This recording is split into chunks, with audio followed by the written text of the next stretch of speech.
नमस्कार, one India Hindi में आपका स्वागत है। मैं हूं शिखा थोरिया।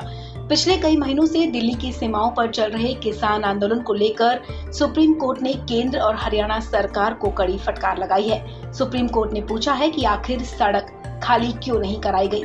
किसानों के विरोध के चलते सड़क जाम के खिलाफ दायर याचिका पर सुनवाई करते हुए सुप्रीम कोर्ट ने दोहराया कि कोर्ट ने जो पहले व्यवस्था दी है उसे लागू करना होगा। अदालत ने कहा कि सरकार ये नहीं कह सकती कि हम नहीं कर पा रहे हैं। आपको बता दें, याचिका पर सुनवाई के दौरान कोर्ट ने कहा कि रोड जाम होने से राजस्व संग्रह बंद है, लोगों को परेशानियों का सामना करना पड़ रहा है। कोर्ट ने कहा कि हाईवे और सड़कें इस तरह जाम नहीं रह सकती। कोर्ट ने जो कानून निर्धारित किया है उसे लागू करने का काम सरकारों का है। अदालत ने किसानों को पक्षकार बनाने की केंद्र को इजाजत दे दी है। अब इस मामले की सुनवाई 4 अक्टूबर को होगी। आपको बता दें, सुनवाई के दौरान कोर्ट ने सख्त लहजे में कहा कि हाईवे और सड़कों को जाम नहीं किया जाना चाहिए। कोर्ट ने कहा कि हम इसे बार बार नहीं दोहरा सकते, इसे लागू करना कार्यपालिका का कर्तव्य है। याचिका की सुनवाई कर रहे जस्टिस एस.के. कौल ने कहा, न्यायपालिका कार्यपालिका पर अतिक्रमण नहीं कर सकती। किसानों को शिकायत हो सकती है, लेकिन सड़क पर फंसी जनता को भी उनसे शिकायत है।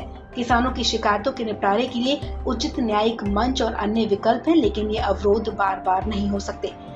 एसडी तुषार मेहता ने कहा कि हमने समितियों का गठन किया और किसानों को चर्चा के लिए बुलाया, लेकिन उनका ये कहना है कि वो इस मामले में पक्षकार नहीं है। इस पर सुप्रीम कोर्ट ने कहा कि अदालतों ने जो निर्धारित किया है उसे आपको लागू करना होगा, लेकिन अगर आप चाहते हैं कि कोई इस मामले में पक्षकार बने तो आपको आवेदन दाखिल करना होगा। आपको बता दें, सुप्रीम कोर्ट ने याचिकाकर्ता मोनिका अग्रवाल से पूछा कि क्या स्थिति में कुछ सुधार हुआ है। इस पर मोनिका अग्रवाल ने कहा नहीं।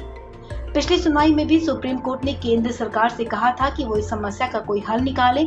आपको बता दें कि नोएडा की रहने वाली मोनिका अग्रवाल ने सुप्रीम कोर्ट में याचिका दाखिल की है। याचिका में कहा गया कि नोएडा से दिल्ली को जोड़ने वाली सड़कें किसान आंदोलन के चलते बंद है और इसकी वजह से लोगों को परेशानियों का सामना करना पड़ रहा है। इन सड़कों को खोला जाना चाहिए। इस खबर में फिलहाल इतना ही।